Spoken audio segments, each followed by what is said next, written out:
ছুটির বিকেলগুলোতে তারানাথের বাড়িতে গিয়ে গিয়ে আর রোমহর্ষক কাহিনী শুনে শুনে এমন অবস্থা করেছি যে সারা সপ্তাহ অপেক্ষা করে থাকি এই ছুটির দিনটা আসার জন্য।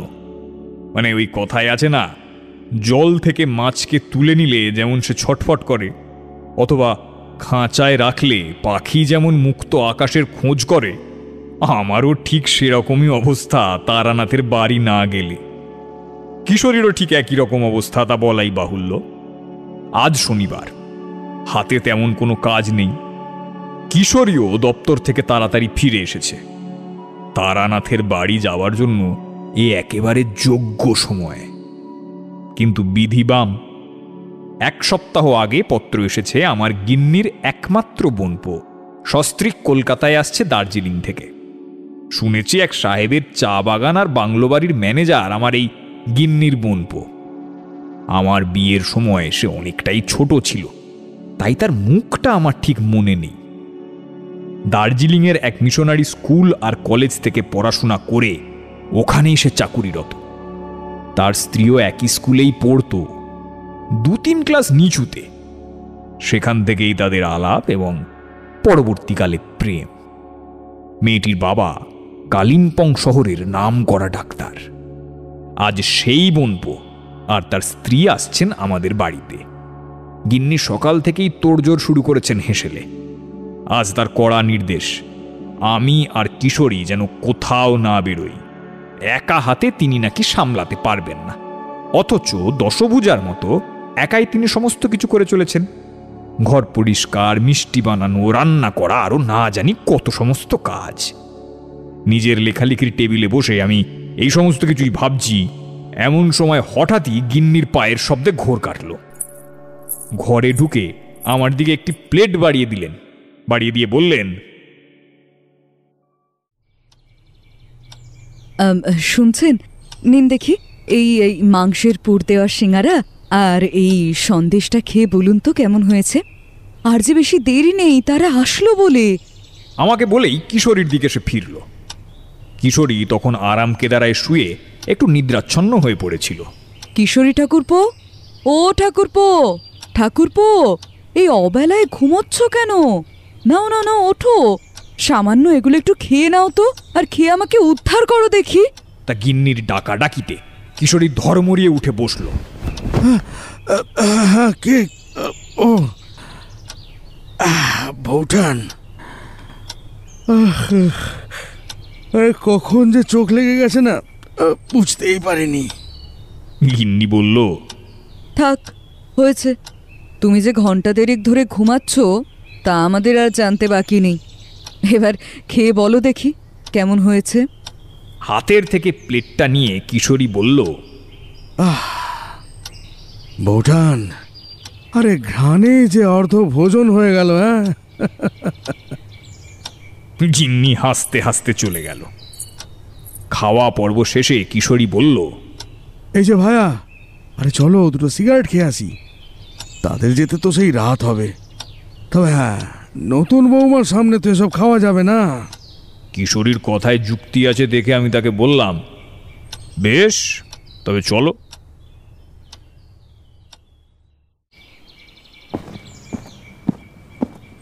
রাস্তায় বেরিয়ে পড়ন্ত বিকেলে হাঁটতে বেশ ভালোই লাগছিল।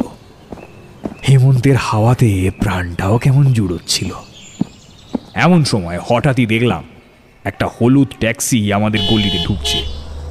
হাত ঘড়িতে সময় দেখে বুঝলাম অতিথিদের আগমন ঘটেছে। ট্যাক্সি এসে থামতেই তার থেকে নামলো একজন যুবক আর একজন যুবতী। যুবকটিকে খুব ভালো করে লক্ষ্য করলে আমার গিন্নির সাথে হালকা একটা মুখের মিল পাওয়া যায়।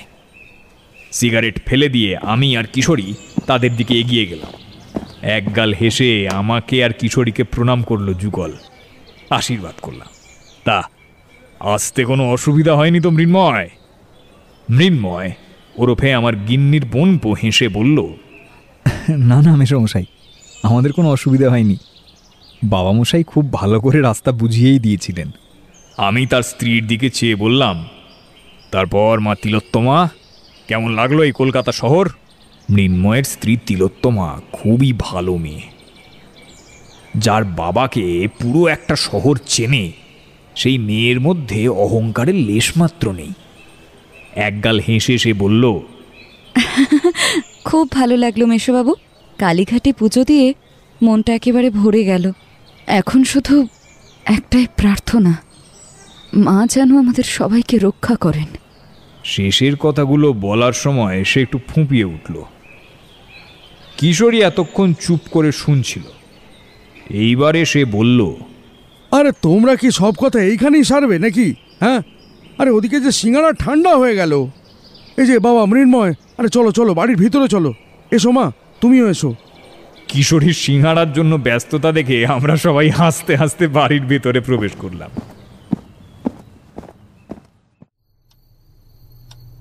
জলযোগ সেরে যখন বৈঠকখানায় সবাই মিলে বসলাম, ততক্ষণে সন্ধে নেমে এসেছে। মৃন্ময়ের শৈশবের গল্প, তার পড়াশোনা, চাকরি জীবন, তিলোত্তমার ছোটবেলা, একে একে সমস্ত কথাই উঠে আসতে থাকলো।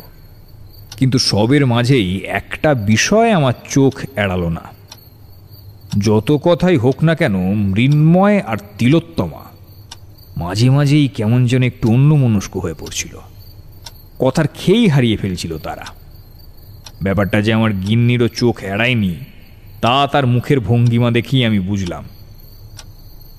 তাকে চোখের ইশারায় আশ্বস্ত করে মৃন্ময়দের এই অন্যমনস্কতার কারণ জিজ্ঞাসা করতে বললাম। আমার থেকে আশ্বস্ত হয়ে সে যেন মনে বল পেল। তারপর সরাসরি মৃন্ময়কে প্রশ্ন করল, হ্যাঁ রে বাবা মৃণু, কিছু কি হয়েছে রে? কেন জানি না তোকে আর বৌমাকে দেখে বড় অন্যমনস্ক দেখাচ্ছে।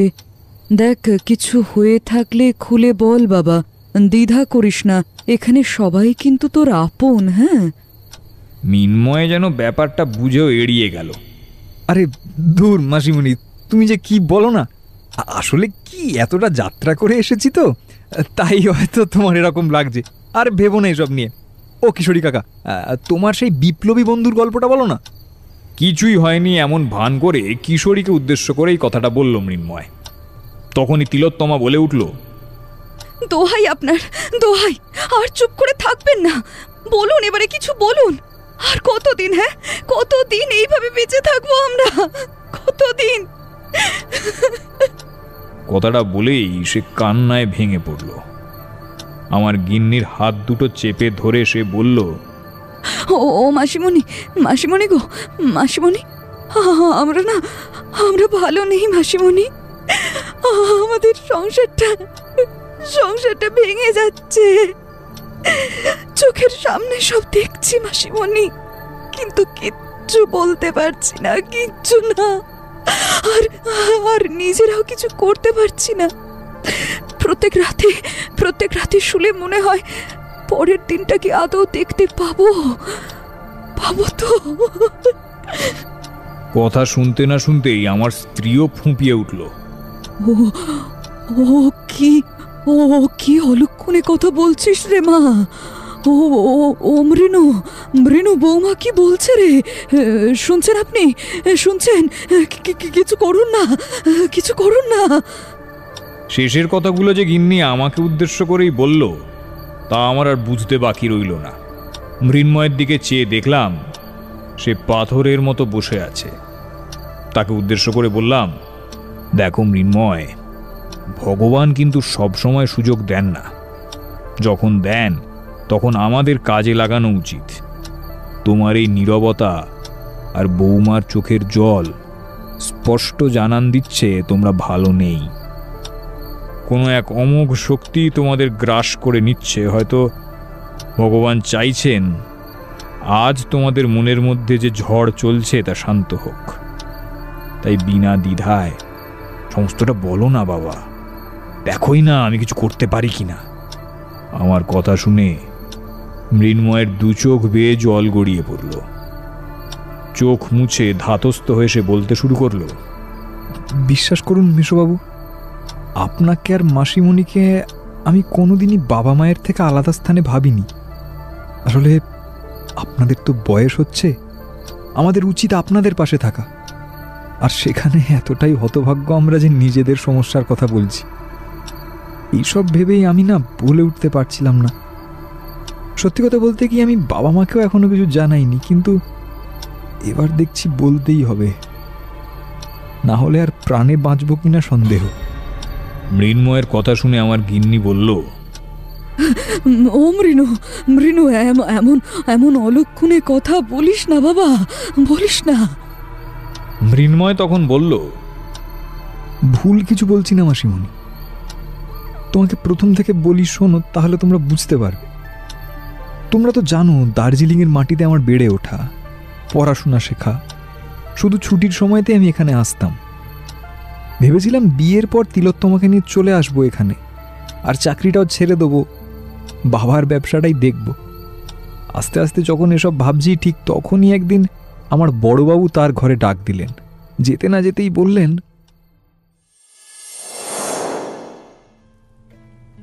মৃন্ময় মাই ডিয়ার বয়, এমপ্লয়ীদের ভিতর তুমি সব থেকে ইন্টেলিজেন্ট পার্সন, যাকে আমি চোখ বন্ধ করে ভরসা করতে পারি।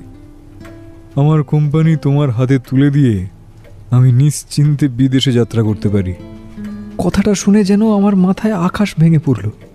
আমি বললাম, সে কি বড়বাবু, আমি যে একটা সামান্য কেরানি, আর সেই আমি কিনা কোম্পানির মাথা হয়ে বসবো? পাল্টা যে প্রশ্ন করব সেই সাহসটুকু খুঁজে পাচ্ছিলাম না। একই ইংরেজ, তাই বড়বাবু। তবুও সাহস সঞ্চয় করে বললাম, আগে আপনি যে আমায় এত বড় দায়িত্ব দিচ্ছেন এর জন্য আমি চিরকৃতজ্ঞ, কিন্তু মানে ওই যে আসলে আমায় ইতস্তত করতে দেখে বড়বাবু বললেন, আই নো মৃন্ময়, তুমি ভয় পাচ্ছ, বাট ট্রাস্ট মি, ভয়ের কিচ্ছু নেই। দেখো, অনেস্টলি বলি, আমার সন্তানরা বড় হচ্ছে, সে শুধু লন্ডনে থাকে, so it's not possible for my wife to raise them. তাই আমায় চলে যেতে হবে। কোম্পানি বন্ধ হোক এটা আমি চাই না, অনেকের ক্ষতি হবে তো। That's why I choose you as my successor. তুমি দীর্ঘদিন আমার সাথে কাজ করেছো, সমস্তটাই তুমি জানো, তাই তোমার কোনো প্রবলেম হবে না। ও ইয়েস, আর একটা কথা, you are a married man. তুমি আমার নামে অ্যালটেড বাংলোতে থাকো, আমি একা থাকতাম তাই গেস্ট হাউসে হয়ে যেত, বাট তোমার হবে না। আজকেই লন্ডনের উদ্দেশ্যে যাত্রা করব। If you have any queries, feel free to send me letters. I will try my best to guide you. God bless you my dear, good luck. ঝড়ের গতিতে এতগুলো কথা বলে সেদিনই চলে গেলেন। দুদিনের মধ্যে সাহেবের বাংলোতে জিনিসপত্র নিয়ে চলে এলাম। আমি এলাম, সাথে তিলোত্তমা। যেহেতু সাহেব থাকতেন না, তাই দীর্ঘদিন যাবৎ বন্ধ ছিল বাংলোটা। লোক দিয়ে পরিষ্কার করতে করতেই দিন 3 কেটে গেল। তারপর সব গুছিয়ে নিয়ে সেখানে থাকতে শুরু করলাম, আর সেই হলো আমাদের কাল।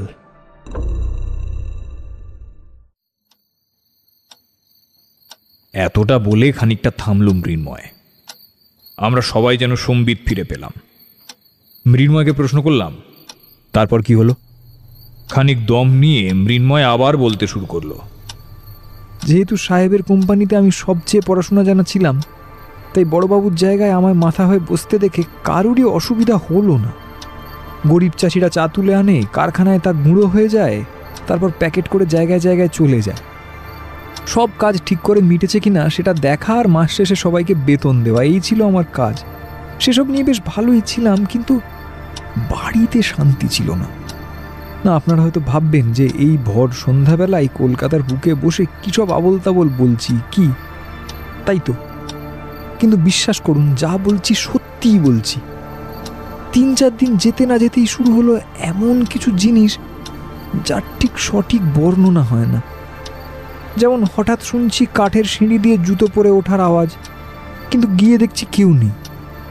আবার হয়তো তিলোত্তমা খাবার বানিয়েছে, কিন্তু খেতে বসার সময় দেখলাম কেউ যেন খুবলে খুবলে সেই খাবার খেয়ে নিয়েছে। ঘড়ি উল্টো দিকে চলছে। সারাক্ষণ মনে হতে থাকতো যেন আমাদের চারিদিকে কেউ হেঁটে চলে বেড়াচ্ছে, কিন্তু তাকে চোখে দেখা যাচ্ছে না।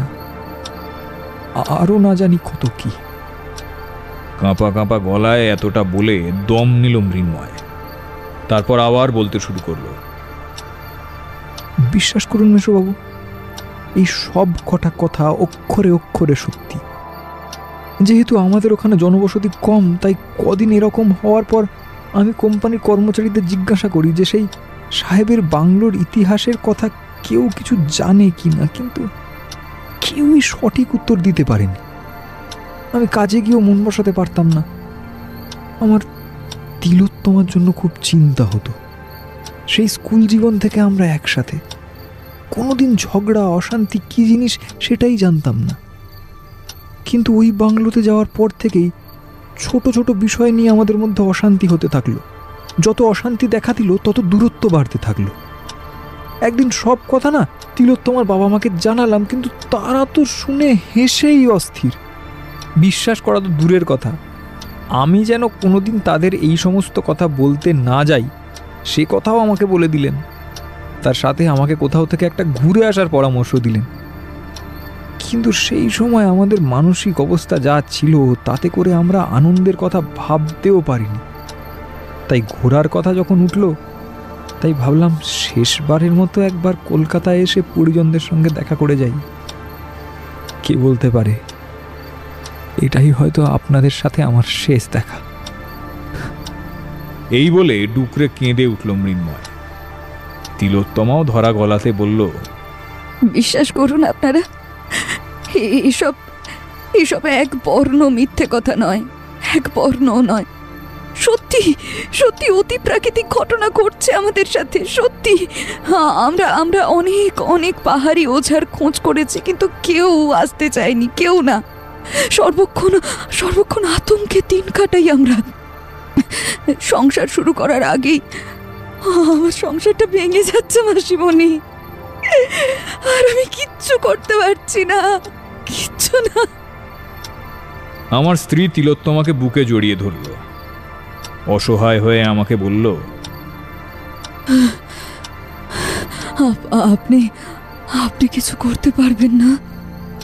কিশোরী বলল, ভায়া, বলছি তুমিও কি তাই ভাবছো যেটা আমি ভাবছি? তার দিকে তাকিয়ে শুধু মাথা নাড়লাম আর মৃন্ময়কে বললাম, কাল বিকেল 5টা নাগাদ আমাদের বাড়ি আসবে। তারপর আর বিশেষ কথা হলো না। রাতের খাবার খেয়ে মৃন্ময়, তিলোত্তমা, কিশোরী নিজেদের বাড়িতে চলে গেল। সন্ধ্যের স্মৃতি রোমন্থন করতে করতে আমিও শুয়ে পড়লাম।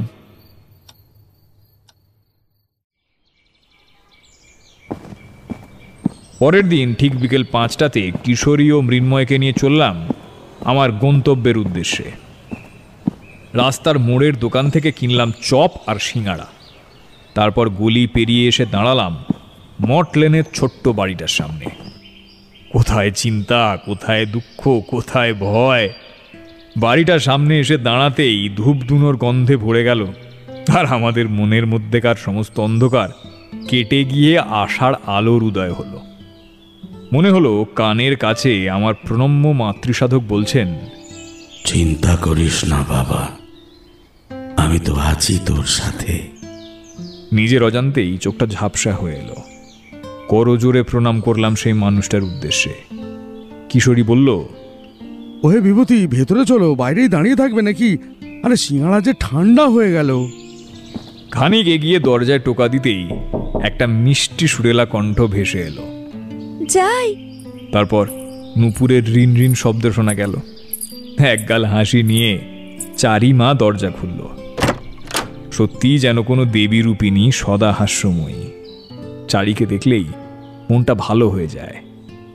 আমাদের দেখে সে বলল, ভিতরে আসুন কাকা বাবু, বাবা মশাই পুজোতে বসেছেন।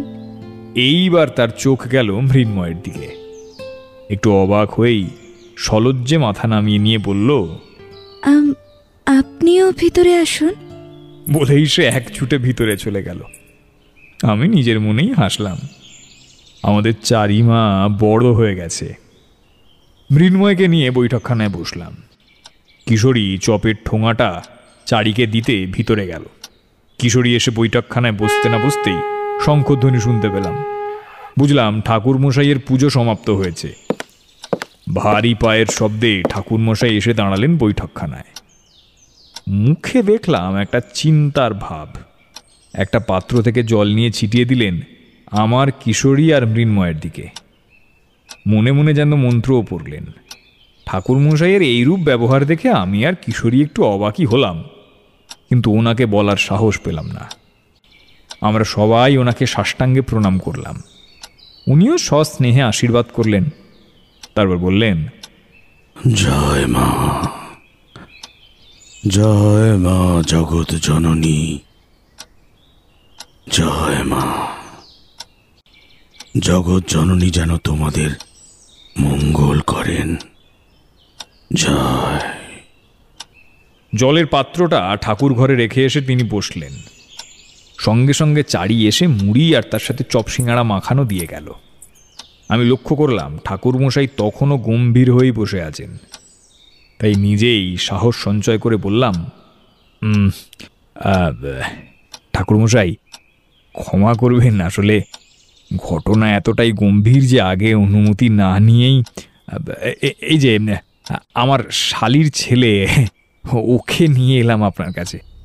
ঠাকুরমশাই, ওদেরকে আপনি ওদেরকে বাঁচান ঠাকুরমশাই।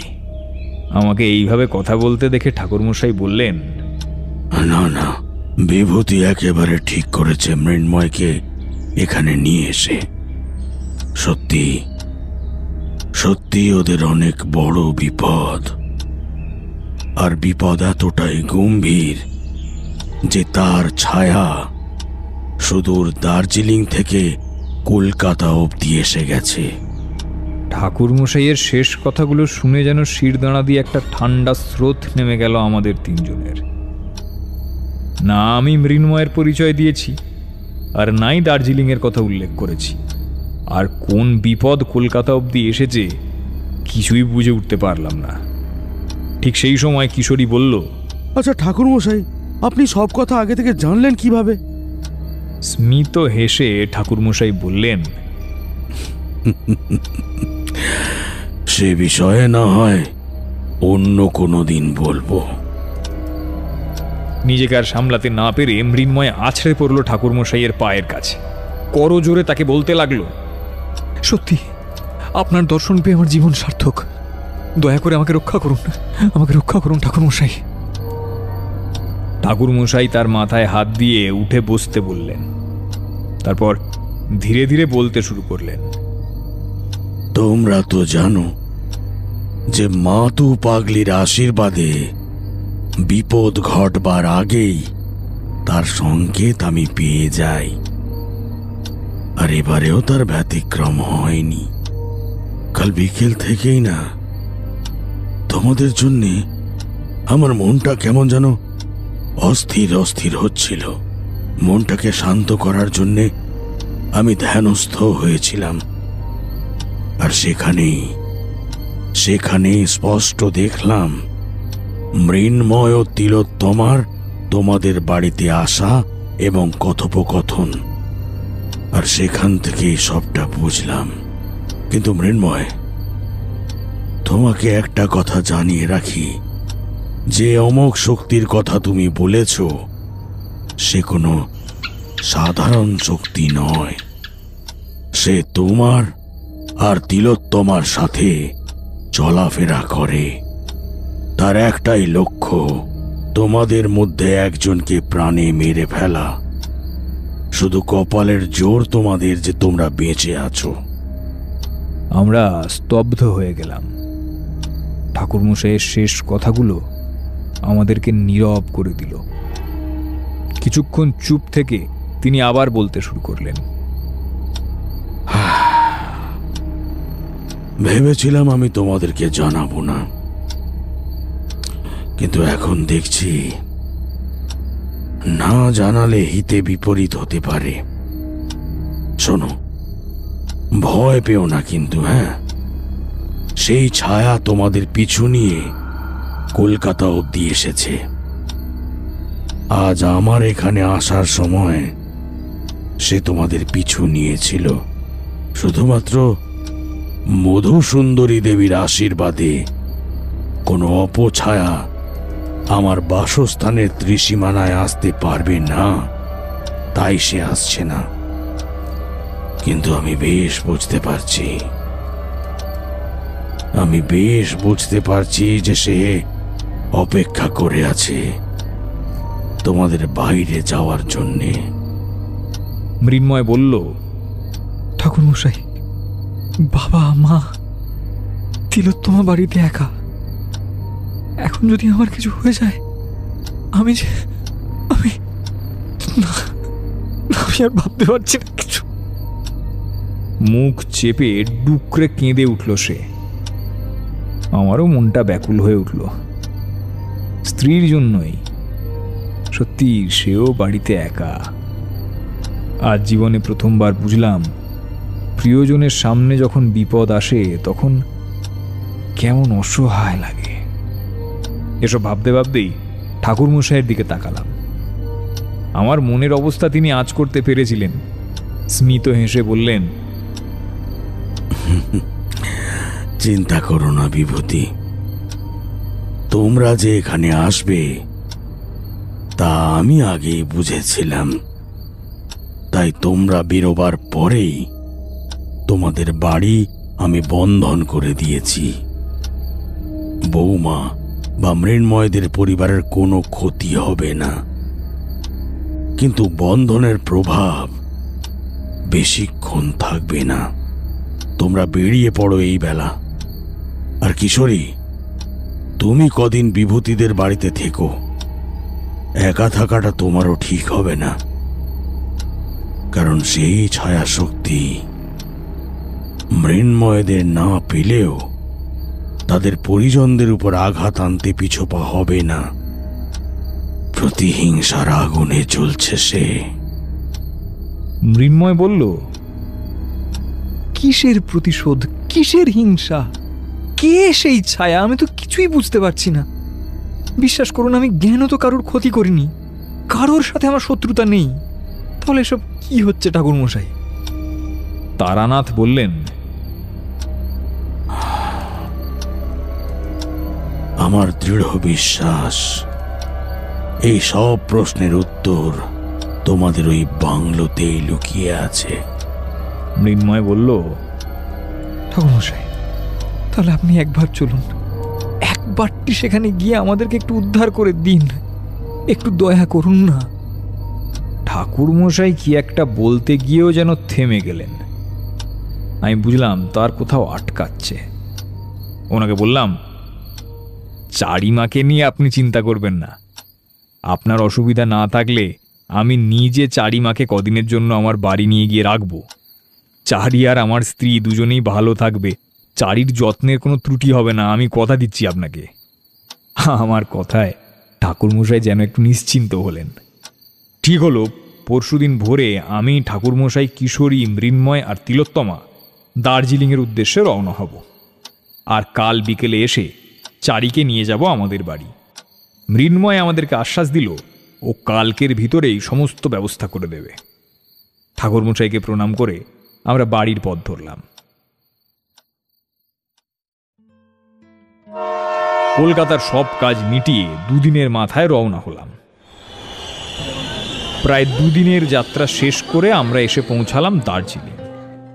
স্টেশনে মোটর গাড়ি ঠিক করাই ছিল। আমরা তাতে করে মৃন্ময়দের বাংলোর উদ্দেশ্যে যাত্রা করলাম। ছোট ছোট কাঠের একতলা বাড়ি। সেই বাড়িগুলোর সামনে একফালি করে বাগান।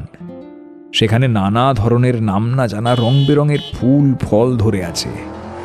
তার পাশ দিয়ে ছোট কাঁচা পাকা রাস্তা চলে গেছে, যার উপর দিয়েই আমাদের গাড়ি এখন চলেছে। আরও খানিকটা পথ পেরিয়ে আসার পর দেখা গেল সারি সারি চা বাগান। আমাদের দার্জিলিং এর জন্যই তো বিখ্যাত। গরিব মেয়ে চাষিরা এক মনে বাগানগুলোতে কাজ করে যাচ্ছে। দূরে দৃষ্টি গেলে দেখা যায় পর্বত শৃঙ্গ। এক কথায় বলতে গেলে স্রষ্টা যেন বহু যত্ন নিয়ে এঁকেছেন এই শহরটিকে। জনবসতি থেকে অনেকটা দূরে এসে আমাদের গাড়িটা দাঁড়ালো, আর তার ঝাঁকুনিতে আমাদের ঘোর কাটল।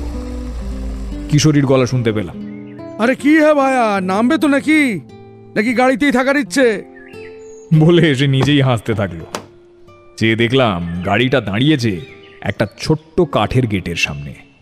মৃন্ময় গেট খুলতে খুলতে বলল, আসুন আসুন আপনারা, এই গেটের পরেই বাগান, অবশ্য বাগান নামেই, ফুল গাছ তেমন কিছুই করে উঠতে পারিনি। আর তারপরেই বাবা ঠাকুর! তিলোত্তমার অকস্মাৎ সেই চিৎকারে আমরা সবাই চেয়ে দেখলাম মৃন্ময়দের দোতলার একটা জানলা দিয়ে ভারী কাঠের একটা ফুলদানি সজোরে বাইরের দিকে কেউ ছুঁড়ে দিল, আর সেটা যেন ঠাকুরমশাইকে লক্ষ্য করে এগিয়ে এলো। আমরা কি করব বুঝে উঠতে পারলাম না। সবাই একসাথে বলতে থাকলাম, ঠাকুরমশাই, ঠাকুরমশাই সরে যান, লেগে যাবে, সরে যান, সরে যান। কিন্তু ঠাকুরমশাই সেটার দিকে তাকিয়ে অবিচল হয়ে রইলেন। আমাদের অবাক করে দিয়ে সেই ফুলদানি ঠাকুরমশাইয়ের তো লাগলোই না, উল্টে আস্তে করে ওনার পায়ের সামনে পড়ল। আমরা সবাই ওনার কাছে ছুটে গেলাম। আমি বললাম, ঠাকুরমশাই, ঠাকুরমশাই, আপনি আপনি ঠিক আছেন তো? তিনি সেই সুপরিচিত রহস্যময় হাসি হেসে বললেন, হ্যাঁ হ্যাঁ বিভূতি, অযথা আমাকে নিয়ে ভাববে না। মধুসুন্দরী দেবী থাকতে আমার কোনো ক্ষতি হবে না। তবে তোমরা বাবা একটু একটু দেখে শুনে পা ফেলো। এখানকার প্রত্যেকটা পাথরে পাথরে বিপদ, তা আমি বেশ বুঝতে পারছি। ঠাকুরমশাইয়ের শেষ কথাগুলো আমাদের সবার মধ্যে গেঁথে গেল। মৃন্ময়দের বাংলোটা কাঠের দোতলা একটা বাড়ি। নিচে বসার ঘর, খাবার ঘর, স্নান ঘর, রান্নাঘর। সিঁড়ি দিয়ে উপরে উঠলে দুটো বড় শোবার ঘরের সামনে এক ফালি বারান্দা। সেখান দিয়ে অনেক দূর পর্যন্ত দেখা যায়। পোশাক পাল্টে হাত মুখ ধুয়ে আমি, মৃন্ময় আর ঠাকুরমশাই এসে বারান্দায় দাঁড়ালাম। কিশোরী ঠাকুরমশাইয়ের আদেশ অনুযায়ী তিলোত্তমার সাথে নিচে রান্নাঘরে রইল, কারণ একা থাকা নাকি আমাদের কারুরই এখন উচিত নয়। মৃন্ময় জিজ্ঞাসা করল, আচ্ছা ঠাকুরমশাই, হঠাৎ করেই আপনার উপর আক্রমণ হলো কেন বলতে পারেন? উপরের জানালাটা যে কিভাবে খুলে চলে গেছিলাম সেটাও তো বুঝতে পারছি না। সবটাই আমার কেমন যেন গোলমেলে লাগছে। ঠাকুরমশাই কিছুক্ষণ চুপ থেকে বললেন, না মৃন্ময়, জানলা তুমি বন্ধ করেছিলে। সেই অপছায়া জানলা খুলে ফুলদানিটা ছুঁড়েছে আমায়, কারণ সে বুঝে গেছে যে আমায় মারতে পারলেই তার তোমাদের মারতে কোনো অসুবিধে হবে না। কাতর কণ্ঠে মৃন্ময় বলল, কিন্তু কেন? তার কি লাভ হবে আমাদের মেরে? দাঁতে দাঁত চেপে ঠাকুরমশাই বললেন, এই কেনর উত্তরটাই তো আমি খুঁজছি বাবা। সেই মুহূর্তে তিলোত্তমা নিচ থেকে হাঁক দিয়ে ডেকে বলল, আপনারা নিচে আসুন, খাবার তৈরি হয়ে গেছে। তিলোত্তমা সলজ্জে বলল, বাবা ঠাকুর, এই সামান্য আয়োজনটুকুই করতে পেরেছি, ক্ষমা করবেন। দরাজ গলায় হেসে ঠাকুরমশাই বললেন, আরে না না মা, এই অনেক করেছ। এতখানি যাত্রা করে এসে আবার এই পাঁঠার মাংস ভাত রান্না করলে, আরে এই তো অনেক। সাধে কি আর তোমাদের দশভুজা বলে? মৃন্ময় বলল, আরে আসুন আসুন, আপনারা বসুন। কিশোরীও সায় দিল তার কথায়। হ্যাঁ হ্যাঁ তিলোত্তমা, তুমি তাড়াতাড়ি পরিবেশন করে দাও, নাহলে যা সব ঘটনা ঘটছে, কখন যে কড়াইয়ের রান্না করা পাঁঠা জ্যান্ত পাঁঠাতে পরিণত হবে তা বুঝতেই পারবে না, বুঝলে? কিশোরীর এই কথায় আমরা সবাই হাসলাম। সত্যি আজ কতদিন বাদে মৃন্ময় আর তিলোত্তমাকে মন খুলে হাসতে দেখলাম। সত্যি ওদের দুজনকে এভাবে হাসতে দেখে বড় ভালো লাগলো। তা খাওয়া পর্ব শেষ হয়ে উঠতে যাব, সেই সময় ঠাকুরমশাই বললেন, আচ্ছা তোমাদের একটা কথা বলি। বিপদ যে চারিদিকে ঘুরছে তা তোমরা খুব ভালোই জানো। হ্যাঁ, যদিও আমি বাড়ি বন্ধন করে দিয়েছি, তবুও বলে রাখছি, রাত্রিবেলায় কেউ একা বেরোবে না, আর কেউ ডাকলে সাড়া দেবে না, সে যতই আপন হোক না কেন। তারানাথের কথা বেদবাক্য মনে করে যে যার মতো শুতে চলে গেলাম। ঠিক হলো, দোতলার একটা ঘরে আমি, কিশোরী আর ঠাকুরমশাই শোবো, আর অপর ঘরটিতে মৃন্ময় আর তিলোত্তমা।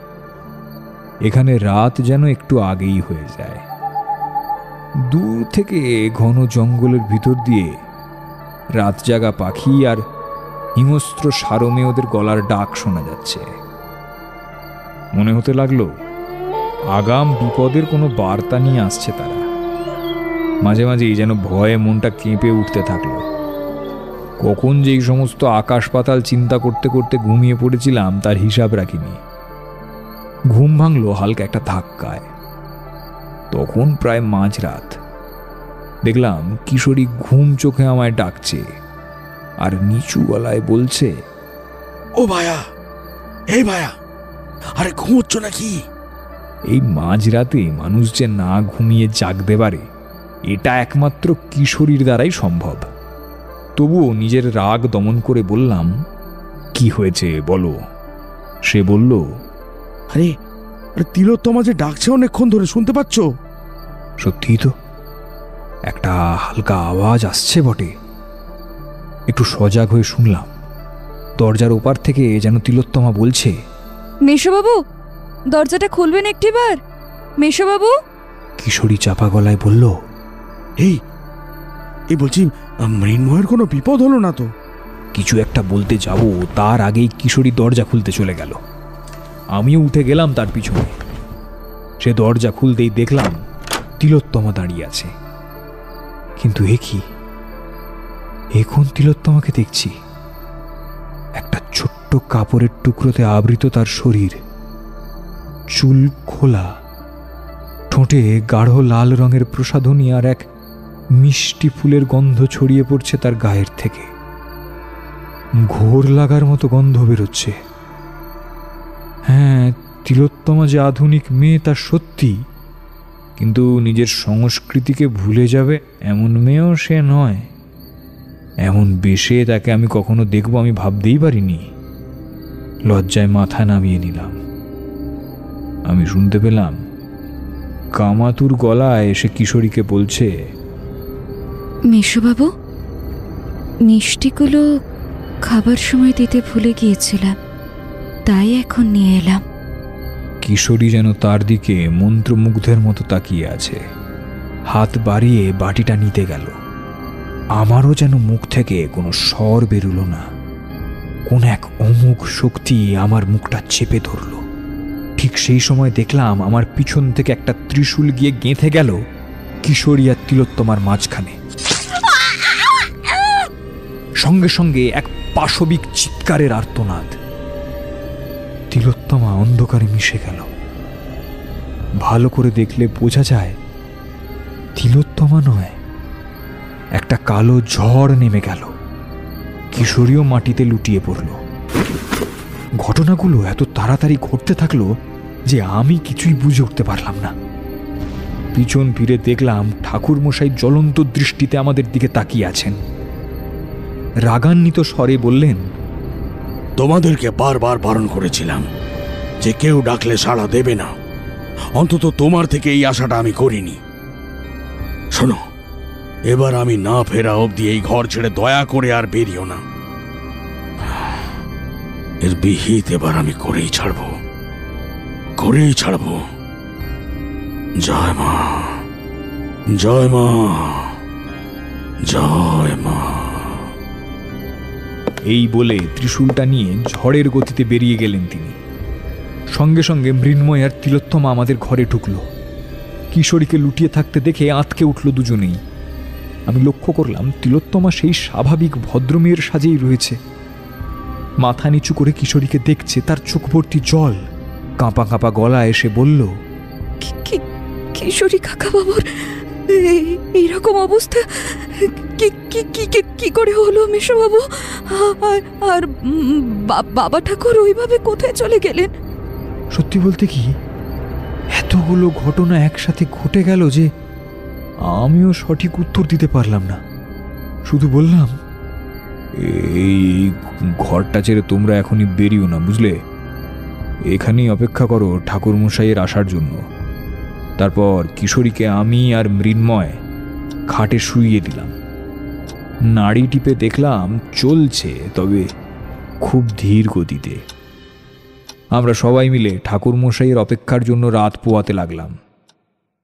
কখন যে চোখটা লেগে গিয়েছিল জানি না। ঘুমটা ভাঙল তিলোত্তমার ডাকে।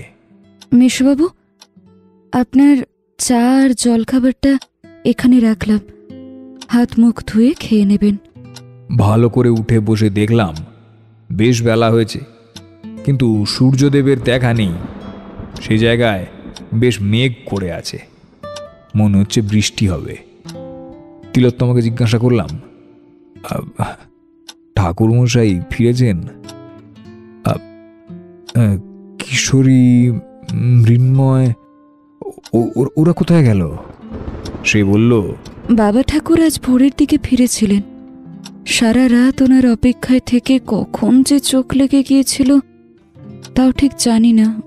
আর উনি ফেরাতে ঘুম ভাঙল। তারপর সারা রাত কোথায় ছিলেন, কি করেছেন কিছুই বললেন না। শুধু আপনার ছেলেকে তৈরি হতে বললেন, তারপর ওনাকে নিয়ে বেরিয়ে গেলেন কি যেন একটা ওই হোম যজ্ঞের জিনিস কিনতে। আপনাকে বাড়িতে থাকতে বলে গেলেন জানেন। আর কিশোরী কাকাবাবু এই একটু আগে উঠলেন, স্নান ঘরে গেছেন এখন। আর আমি এখন একটু রান্নাঘরে যাচ্ছি, কিছু প্রয়োজন হলে ডাক দেবেন কেমন? মুখ ধুয়ে জল খাবার খেয়ে চাটা নিয়ে বারান্দাতে এসে দাঁড়ালাম। ততক্ষণে বৃষ্টি হতে শুরু করেছে। কিছুক্ষণ বাদে কিশোরী ঢুকলো। ইস, এক রাতে বেচারার চোখ মুখ একেবারে বসে গেছে। কি অবস্থাটাই না হয়েছে। আমি তার কাছে গিয়ে বললাম, কিশোরী, কিশোরী এখন কেমন বোধ করছো ভায়া? বিষণ্ণ মনে সে বলল, দুর্বল বোধ করছি ভায়া। কোথা থেকে যে কি হয়ে গেল। সব দোষ আমার বিভূতি, সব দোষ আমার। তাকে থামিয়ে দিয়ে বললাম, আরে না না কিশোরী, তুমি নিজেকে বৃথাই দোষ দিচ্ছ। এ তো হওয়ারই ছিল ভাই। তোমার জায়গায় আমিও দরজা খুলতে পারতাম, একই হতো। নিজেকে দোষারোপ করো না, যাও একটু বিশ্রাম নাও। বাধ্য ছেলের মতো কিশোরী শুয়ে পড়ল। তার গায়ে চাদর ঢাকা দিয়ে এসে আমি বারান্দায় বসে রইলাম। প্রায় দুপুর 2টো নাগাদ ঠাকুরমশাই আর মৃন্ময় ফিরলেন। সাথে করে হোমের জিনিসপত্র নিয়ে এলেন। ঠাকুরমশাই কিছুই খেলেন না, আজ নাকি তার উপোস। কিশোরী অবশ্য সামান্য খেয়ে আগেই শুয়ে পড়েছিল। মৃন্ময়, আমি আর তিলোত্তমা যখন খেয়ে উঠলাম তখন খুব জোরে বৃষ্টি শুরু হয়েছে। বিষণ্ণ মনে এসে দেখলাম ঠাকুরমশাই বারান্দায় বসে আছেন, আর এক দৃষ্টে দূরে তাকিয়ে রয়েছেন আর বৃষ্টি দেখছেন। সাহস করে তাকে বললাম, ঠাকুরমশাই, আপনি কি আমাদের উপর রেগে আছেন? তিনি হেসে বললেন, না না, রাগিনী রাগিনী। কেন জানো? কারণ তুমি আর কিশোরী আমার কাছে সন্তান তুল্য। চারি আর তোমাদের ভিতর কোনো দিন ভেদাভেদ করিনি আমি। আসলে আসলে সন্তানের কিছু হলে যেমন পিতার মন চিন্তিত হয়ে ওঠে, তেমনি তোমাদের কিছু হলে আমিও চিন্তিত হয়ে যাই। তোমরা শুধু আমার পুত্র তুল্য নও, আমার যোগ্য উত্তরসূরিও বটে। আমার জীবনের সব ঘটনার আর পূর্ণ ফলের সাক্ষী করে রাখবো তোমাদের। ঠাকুরমশাইয়ের পিতৃস্নেহ দেখে নিজের জন্মদাতা পিতার কথা মনে পড়ে গেল। নিজের অজান্তেই চোখে জল এসে গেল।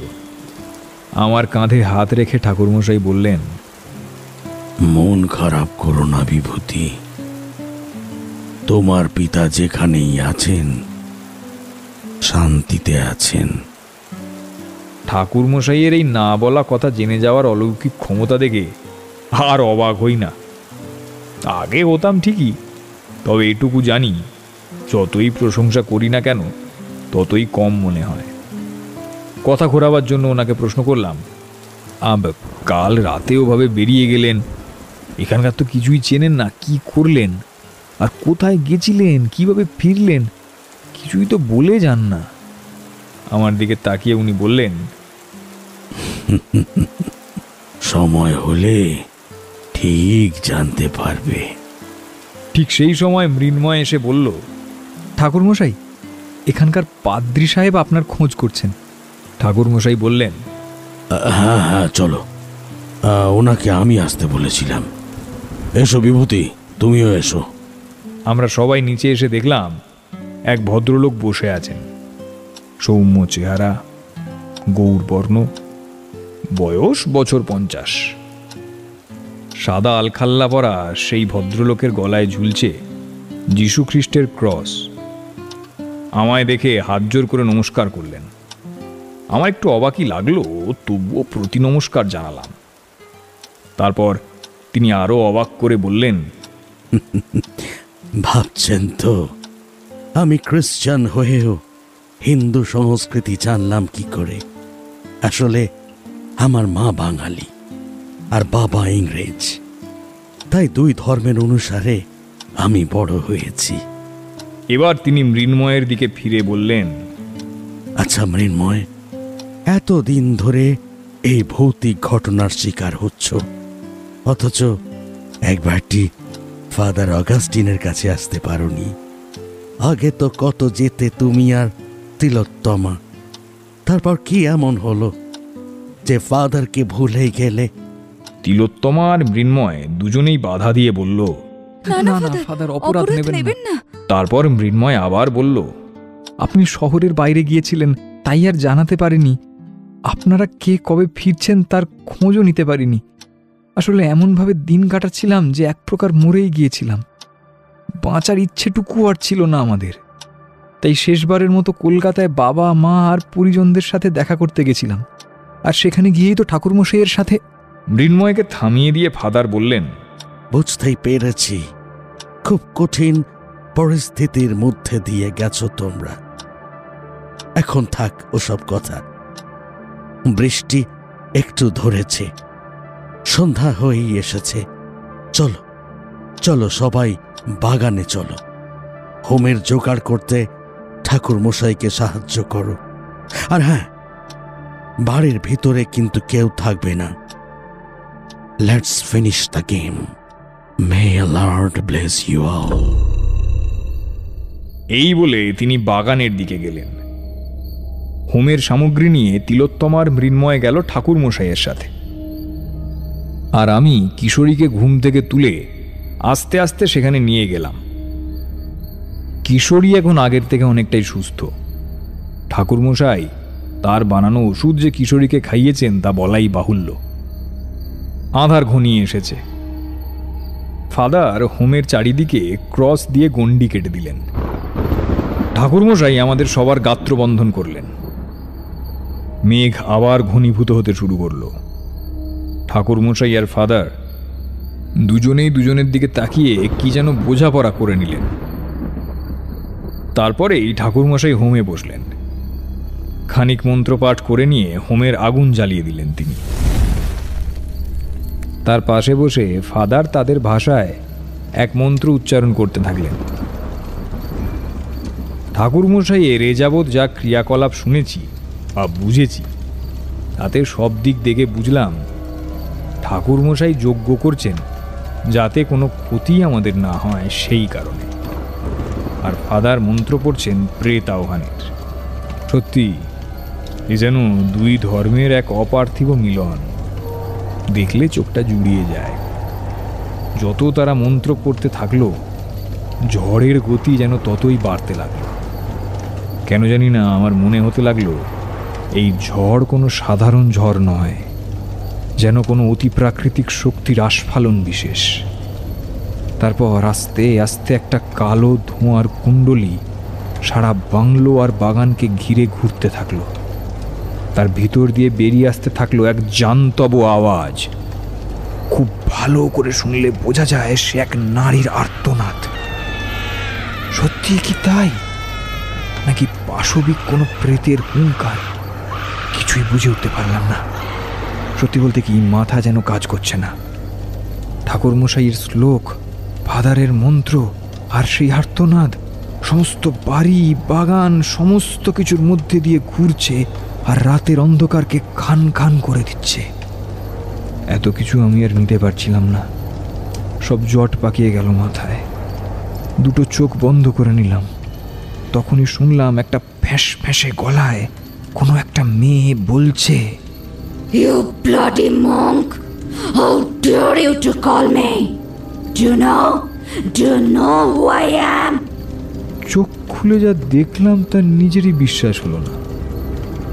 কোথায় ঝড় আর কোথায় আর্তনা, বরং এক মিষ্টি ফুলের গন্ধে চারিদিক ভরে যাচ্ছে, ঠিক যে গন্ধটা কাল পেয়েছিলাম ওই রাতে তিলোত্তমার রূপিণী সেই মহিলা আসার সময়।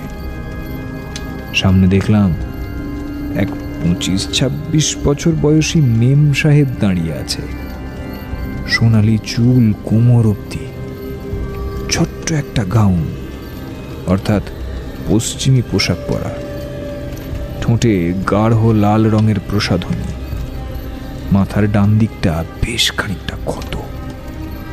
এক মুখ রাগ আক্রোশ নিয়ে সে দাঁড়িয়ে আছে। ঠাকুরমশাইকে প্রশ্নগুলো করলো, কিন্তু তিনি এক মনে মন্ত্র পড়ে গেলেন।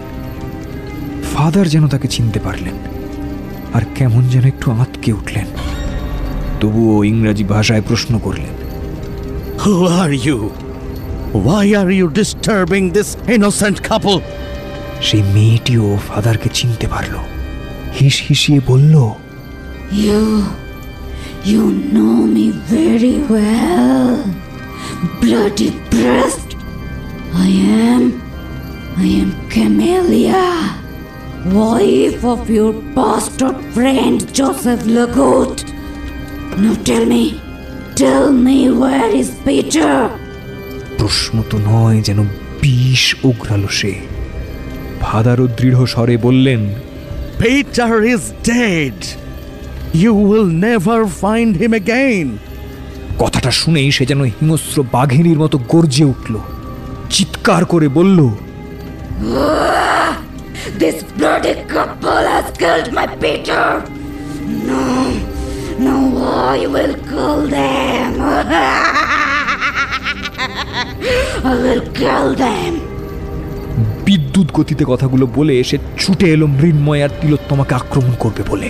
তখনই ফাদার আর ঠাকুরমশাই নিজেদের হাত থেকে ক্রস আর ত্রিশূল ছুঁড়ে দিল তার দিকে। একটা আর্তনাদ করে সে হাওয়ায় মিলিয়ে গেল। ফাদার বললেন, May you rest in peace, Camilla. এতক্ষণ ধরে যা দেখলাম তা সত্যি না চোখের ভুল কিছুই বুঝে উঠতে পারলাম না। জিজ্ঞাসু দৃষ্টিতে ফাদারের দিকে তাকিয়ে রইলাম। দেখলাম তিনি এক মনে চোখ বন্ধ করে তাদের ধর্মগ্রন্থ বাইবেলের কিছুটা শ্লোক পড়লেন। তারপর আস্তে আস্তে চোখ খুললেন, স্মিত হেসে বললেন, সত্যি প্রেম বড় অদ্ভুত জিনিস। যাই হোক, আমি জানি আপনাদের মনে অনেক প্রশ্ন আছে। আমি সব প্রশ্নের উত্তর দেব। তবে তার আগে ওই বাগান খুঁড়ে ক্যামিলার দেহটা উদ্ধার করতে হবে। সেটা না করা অবধি বিপদ কিন্তু কাটবে না। তখন আস্তে আস্তে ভোরের আলো দেখা দিচ্ছে, তাই লোক পেতে আর অসুবিধা হলো না। তারা কোদাল এনে মাটি খুঁড়তে লাগলো। খানিক খোঁড়ার পরেই দেখা গেল সেই মেম সাহেবের দেহাবশেষ। ফাদারের নির্দেশ মতো নিয়ে যাওয়া হলো কবরস্থানে। সেখানে জোসেফের সমাধির পাশে তাকে সমাধিস্থ করা হলো। আমরা তার আত্মার শান্তি কামনা করে সব কাজ মিটিয়ে ফিরে এলাম বাংলোতে। ততক্ষণে আকাশ বেশ পরিষ্কার হয়েছে। আমরা সবাই বসার ঘরে এসে বসলাম। ফাদার বললেন, তোমরা সবাই বিপদ মুক্ত, আর কোনো ভয় নেই তোমাদের। মৃন্ময় বলল, এসব কি যে ঘটে গেল কিছুই তো বুঝতে পারলাম না। ফাদার বললেন, শোনো তবে বলি।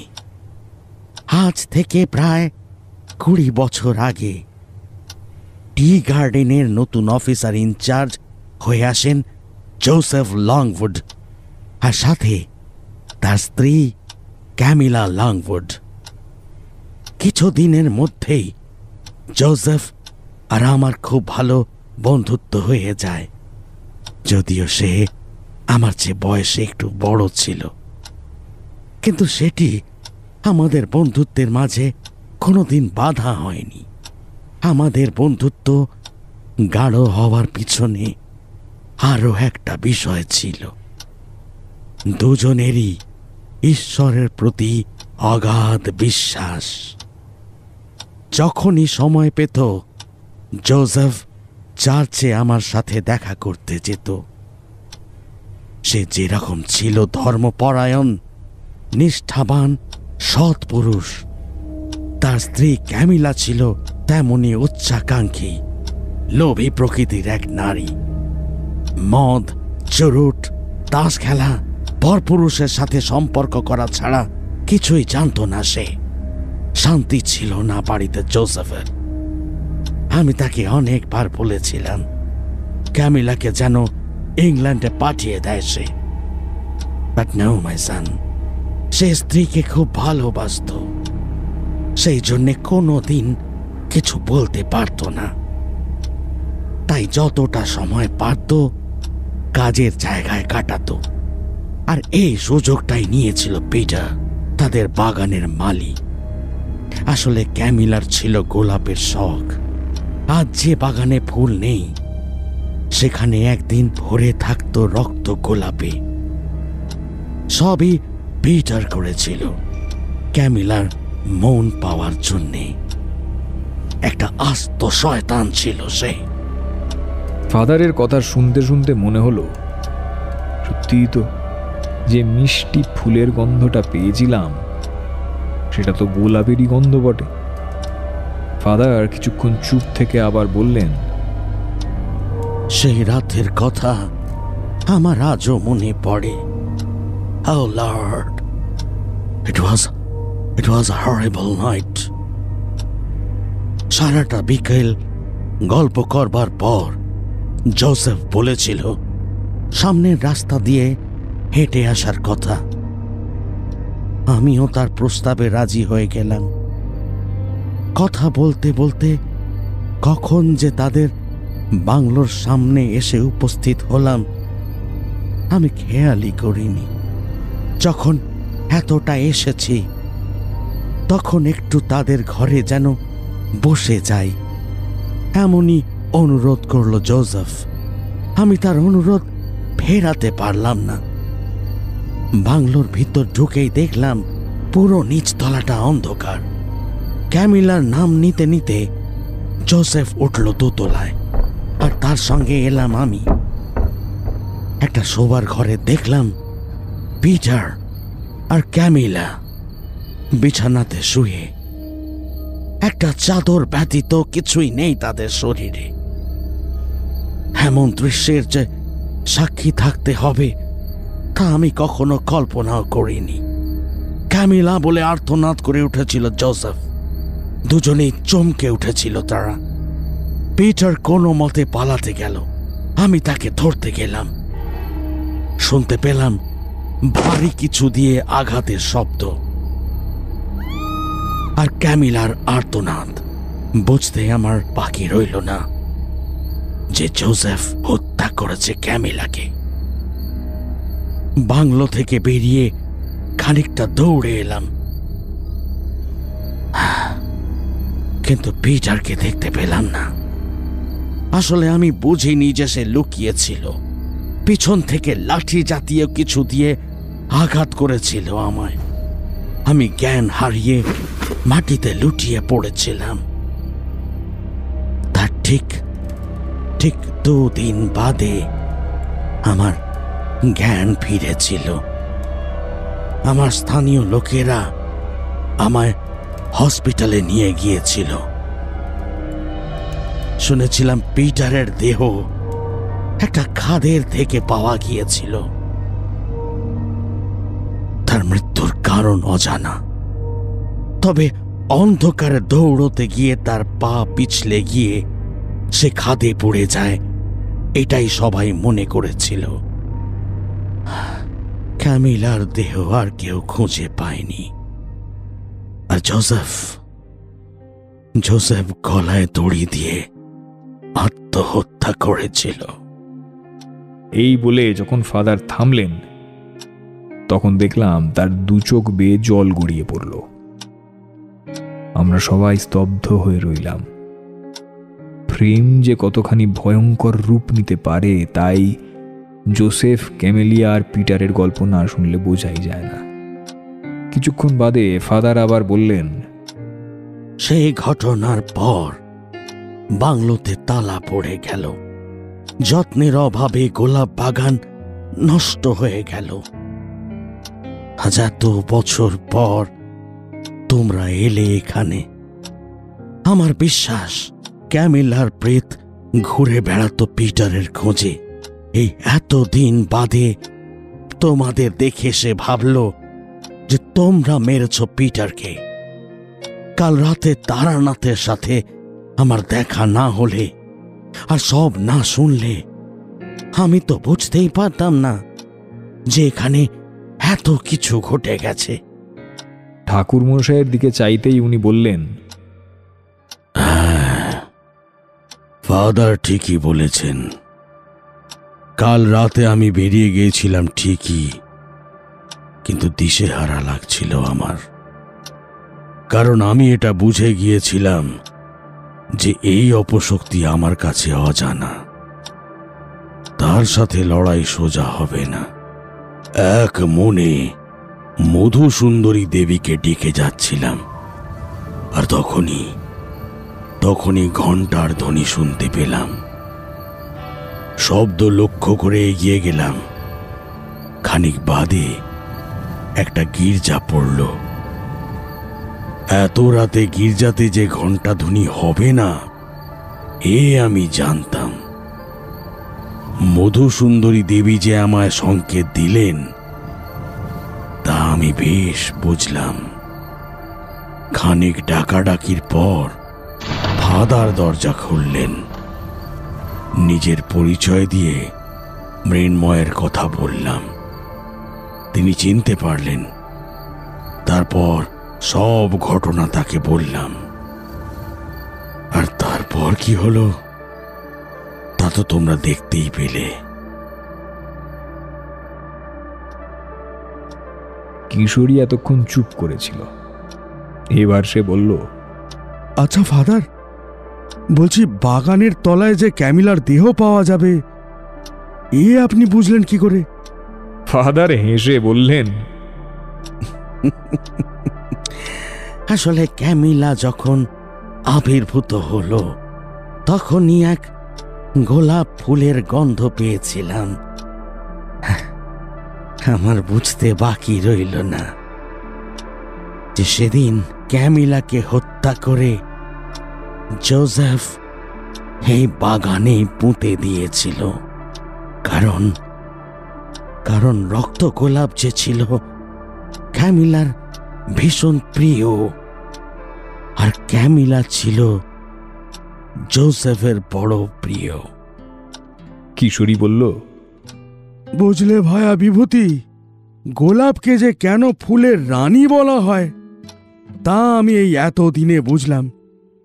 না হলে একাধারে এত বড় একটা রহস্য লুকিয়ে রেখে ওপর দিকে নিজের সৌন্দর্য দিয়ে সবাইকে ভুলিয়ে রাখা, সে তো আর যে সে কম্য নয়। এই বলে দরাজ গলায় সে হাসতে থাকলো, আর আমরাও তাতে যোগদান করলাম।